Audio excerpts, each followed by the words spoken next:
اور ان میں 4 مہینے جو ہیں وہ حرمت والے ہیں، یہی سچا دین ہے۔ اور آگے فرمایا فَلَا تَظْلِمُوا فِيهِنَّ أَنفُسَكُمْ، اور ان مہینوں میں جو ہے وہ اپنی اوپر ظلم نہ کرو۔ میرے بھائیو، دیکھیے اللہ تعالیٰ نے یہ تو ہمیں بتا دیا کہ یہ 4 مہینے ہیں حرمت والے، لیکن ان مہینوں کا کہیں بھی پورے قرآن میں ذکر نہیں ہے کہ یہ مہینے کون سے ہیں۔ اس لیے ہمیں ضرورت ہے کہ ہم حدیث کا مطالعہ کریں۔ اس لیے میں عموماً کہتا ہوں کہ حدیث کے بغیر ہم نہیں چل سکتے۔ تو ان مہینوں کا ذکر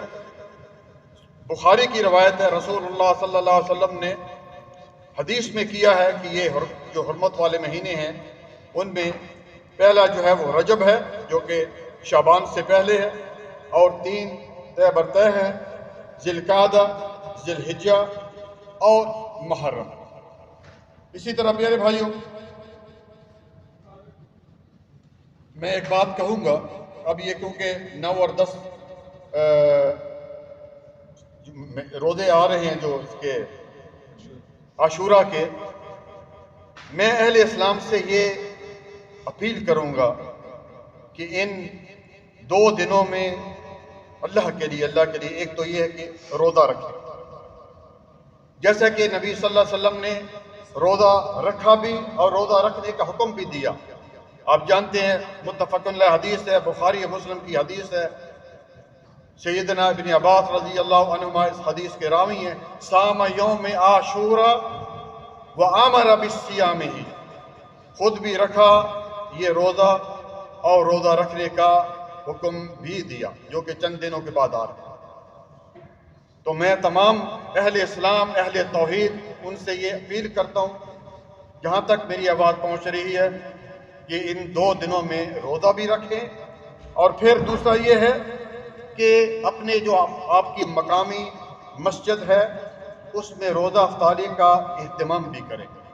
کتنا اجر ہے، نبی صلی اللہ علیہ وسلم نے فرمایا، ترمذی میں حدیث موجود ہے، من فطر صائما کان لہ مثل اجرہ،